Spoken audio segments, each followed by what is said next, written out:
পরিবেশ সামিল আয়োজক কর্মকর্তারা সহ অন্যান্যরা সকাল থেকে আয়োজন নানা কার্যক্রম।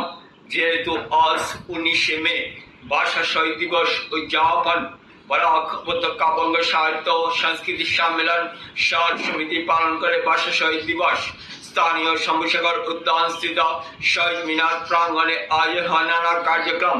বাংলা ভাষার মর্যাদা রক্ষাতে 11 জন সেনানীর আত্মবলিদান তা স্মরণ করে তাদের প্রতি বিনম্র শ্রদ্ধা জানানো হয় পুষ্পার্ঘ্য মাল্যদানের মাধ্যমে।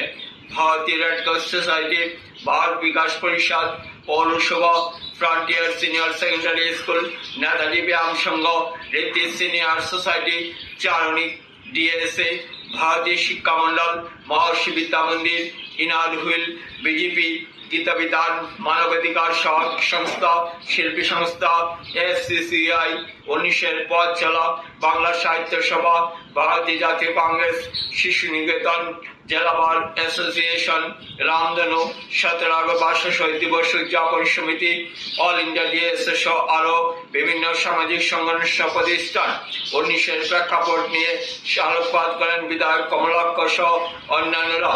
ছিল সাংস্কৃতিক কার্যক্রম।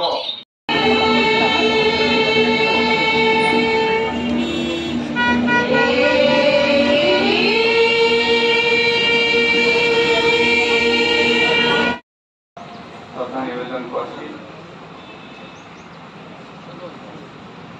এইভাবে যারাই নিজের মাতৃভাষা রক্ষার জন্য আন্দোলন করেছেন, শহীদ হয়েছেন, তাদের প্রতিও আমার শ্রদ্ধা নিবেদন করছি।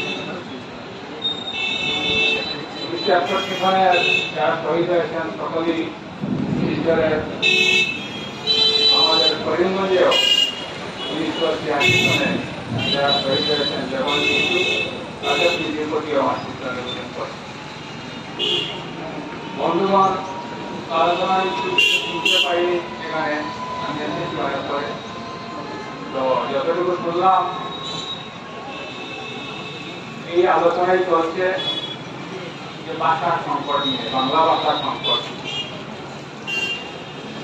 কেউ দেখতে পারেন যে বাংলা ভাষার সংকট এসে গেছে, এটা রক্ষা করা যাবে না, আশঙ্কা তার ব্যক্তিগত থাকতেই পারে, আমি মনে করি না। সংকট আসলেও সংকট মোকাবিলা করা যাবে না, এটা সত্য নয়। ভাষা আন্দোলন 1961 সালে হয়েছে,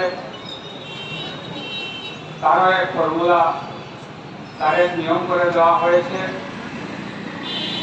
সেটা যাতে রক্ষিত থাকে। 1961 সালে 19শে মে এই আত্মবলিদান, 11 শহীদের যে বলিদান,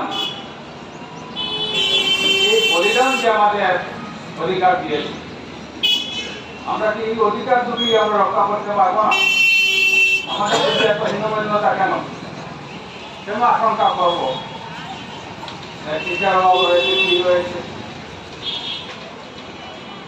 যে দুটো অধিকার আমরা পেয়েছি, শাস্তি ফর্মুলা নামে 1961 সালের যে ভাষা আন্দোলনে 11 শহীদ হওয়ার পর তৎকালীন ভারতের কেন্দ্রীয় গৃহমন্ত্রী লাল বাহাদুর শাস্ত্রী আসামে এসে আগামী দিনে এই যা শহীদের মর্যাদা কি করে দেওয়া যায়, বাংলা ভাষা কি করে এখানে চলবে, তার যে ফর্মুলা দিয়েছেন, এই দুইটা অধিকার সম্পর্কে আমরা একটু সবসময় এটা খেয়াল রাখতে হবে এবং প্রণাম নিবেদন করলাম। আমি একটু আগে শিলচর ছিলাম, শিলচর থেকে দেখেছি যে জায়গায় ঘটনা হয়েছিল, অর্থাৎ রেল স্টেশন, সেখানে বড় বড় উদযাপন হয় এবং সেই জায়গায় ছিলাম, সেখান থেকে ডিরেক্টলি এখানে এসেছি। আসলে 19 মে, 21 জুলাই সেই দিনগুলো আমরা উদযাপন করি। আর আমি মনে করি একটা জাতি তার সংস্কৃতি, তার সভ্যতা, তার মায়ের ভাষা ছাড়া একটা জাতি বাঁচতে পারে না। অর্থাৎ নিজের সভ্যতা সংস্কৃতিকে টিকিয়ে রাখা আমাদের দায়িত্ব কর্তব্য। ব্যাপারটা হচ্ছে কি, আজকের দিনে সেটা শিলচরও রাজনৈতিক বক্তব্য দিইনি, এখানে আমার রাজনৈতিক বক্তব্য দেওয়ার ইচ্ছে, রাজনৈতিক কয়েকগুলো কথা বলার ইচ্ছে। কিন্তু যেহেতু দু চারটা কথা এখানে চলে এসছে, সেই ব্যাপারে যাতে আমি কিছু একটা যদি কাজ না করি তাহলে অপ্রাসঙ্গিক হয়ে যাবে। আসলে 1960 সালে ভাষায় মির্জা বলেছে যে 10 অক্টোবর আসাম বিধানসভায় পেশ করা হয়েছিল এবং 24 অক্টোবর সেই আইন গৃহীত। অর্থাৎ তখন বিমলা প্রসাদ চালিয়া কংগ্রেসের সরকার ছিল এবং তারপর থেকে আজকের প্রেক্ষাপট এবং আজকের বর্তমান এই অবস্থা। এবং ব্যাপার হচ্ছে গিয়ে যে আজকে যে ভাষার শহীদরা এবং যাদের আন্দোলনের ফলে আজকে মাতৃভাষা অক্ষুণ্ণ, 19 মে আমরা পালন করছি, সেটা আমাদের অধিকার। এবং আমি মনে করি আজকের দিনে প্রথমেই আমাদের ধন্যবাদ জানানো দরকার আসাম সরকারকে।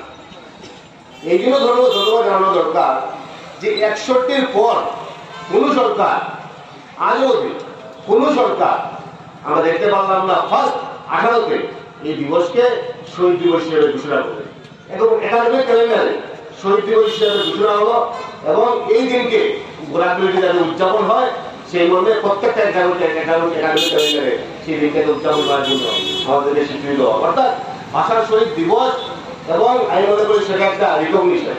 2 নম্বর নজরদায়কের কথাটা বলেছি, আমি বিশেষ করে একটাই বলতে চাই, আমাদের এখানে অনেক সংগঠন আছে, আমরা অনেকেই আছি, আমরা বঙ্গ সাহিত্য সাংস্কৃতিক সম্মেলন আছি, আমরা অনেকভাবে আপনার কাজ চালিয়ে আছে, কিন্তু সেটা আমাদের অস্বীকার করতে পারি না যে 18-19-এর বাজেটে 50 লক্ষ টাকা সেন্সর করা হয়েছিল শহীদ পুরো স্থাপন করার জন্য। 50 লক্ষ টাকা সেন্সর করা ছিল আসাম সরকারের তরফে। আমরা যা সংগঠন, আমি ইনক্লুডিং আমাদের কথা বলবো যে জায়গাটা ঠিক করে দেওয়ার না হলেও আজকে সেন্সরের টাকা এখানে পড়ে আছে, কিন্তু আজও অবধি আমরা বড় বড় কথা বলছি, কিন্তু আজও অবধি সেই 50 লক্ষ দিনের সেন্সরে থেকে কাজ শুরু হবে, হয়তো বা একটা মেমোরেন্ডাম আমরা দেইনি। তো আমাদেরও কিছুটা ল্যাপটেস আছে, আমাদের কিছুটা ভুল আছে।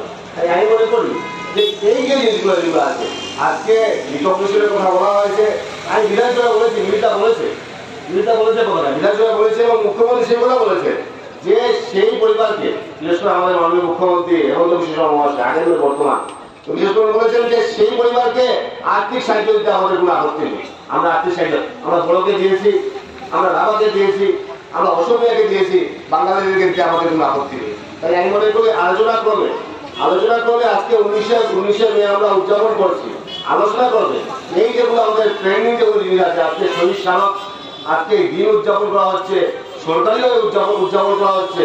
তাই আজকের দিনে আমি হয়তোবা বক্তব্য দেবো, ঠিক আছে, বক্তব্য দেবো আমাদের ভাষা সংস্কৃতিকে কিভাবে টিকিয়ে রাখবো, 19 আমাদের অহংকার, 19 আমাদের চেতনা, হ্যাঁ, ভাষা সংস্কৃতিকে টিকিয়ে রাখা আমাদের দায়িত্ব কর্তব্য।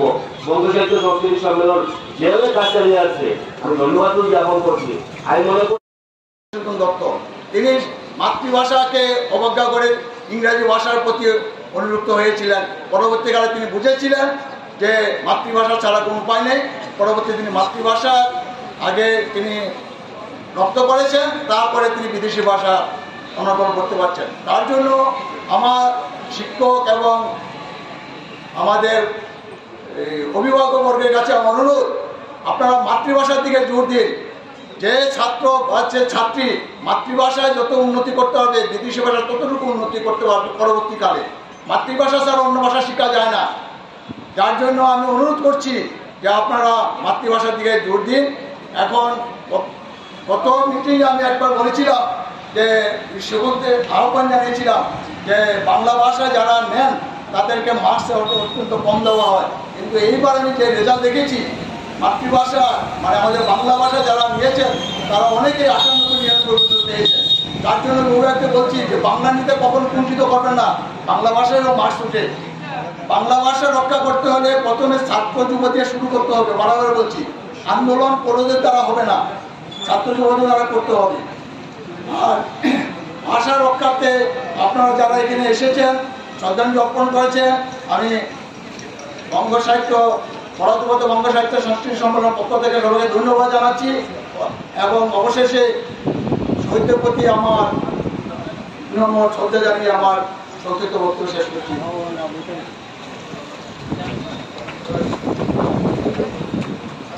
ধন্যবাদ। এই ধরনের একটা মেসেজ দেওয়ার আমরা চেষ্টা করেছি গত 16 মে তারিখে। এর 24 ঘন্টার মধ্যে আসামের একটা সাংবিধানিক পোস্ট যিনি হোল্ড করছেন মুখ্যমন্ত্রী মহোদয়, আমরা দেখতে পেলাম রাঁচিতে গিয়ে একটা সংবাদ মাধ্যমে উনি প্রকাশ্যভাবে বললেন যে আসামের মধ্যে 1,25,00,000 অনুপ্রবেশকারী রয়েছেন। কারা অনুপ্রবেশকারী? দ্য বেঙ্গলি স্পিকিং পিপুল। আমরা যারা বাঙালিরা আছে আসামের মধ্যে, বরাক থেকে শুরু করে সমগ্র আসামে, আমাদেরকে চিহ্নিত করে পরিষ্কার ভাষায় বললেন যে আসামের মধ্যে 1,25,00,000 অনুপ্রবেশকারী রয়েছে এবং 40 জন নির্বাচিত বিধায়ক রয়েছেন, যার মধ্যে মন্ত্রী রয়েছেন যারা বাংলাদেশী। মানে লজ্জার কথা, একজন মুখ্যমন্ত্রী এইভাবে স্বীকার করছেন অকপটে, রাঁচিতে গিয়ে সংবাদ মাধ্যমে ওপেন বলছেন এইভাবে তিনি। আমি মনে করি আজকের এই 19 মের এই অনুষ্ঠানের মাধ্যমে আমি দাবি করছি যে উনার যদি একটা স্টেটমেন্ট হয়ে থাকে কি হয়েছে, আমরা পত্রপত্রিকায় দেখেছি, সংবাদ মাধ্যমে দেখেছি, যদি হয়ে থাকে হি শুড রিজাইন। ওনার পদত্যাগ করা উচিত। ওনার ক্যাবিনেটে যদি কোনো বাংলাদেশি মন্ত্রী থেকে থাকেন এবং 1,25,00,000 এক পা নয় 100% এগিয়ে গিয়ে মুখ্যমন্ত্রী যে স্টেটমেন্টটা দিলেন, অবিলম্বে উনি সেটা উইথড্র করুন, না হলে ওনাকে সেটা পদত্যাগ করা উচিত। তো আজকে এখানে অনেকের বক্তব্য আমি শুনেছি, অনেক বলেছেন যে 61-র যে নেতৃত্ব ছিল আজকে সেই নেতৃত্বের অভাব। আমি মনে করি এটা নেতৃত্বের অভাব। নেতৃত্ব করিমগঞ্জ থেকে শুরু হয়েছিল 61, কিন্তু ঘটনা ঘটেছে কাছাড়ের রেল স্টেশনে গিয়ে। তখন যারা নেতৃত্ব দিয়েছিলেন আজকে তাদেরকে আমি স্মরণ করব। মরহুম মৌলানা আব্দুল জলিল চৌধুরী সাহেব, প্রয়াত রথীন্দ্রনাথ সেন মহাশয়, প্রয়াত অনন্য মোহন দাস মহাশয় থেকে শুরু করে নলিনীকান্ত দাস মহাশয় এবং আরো অনেকেই ছিলেন। নেতৃত্ব মার পেট থেকে আসেন।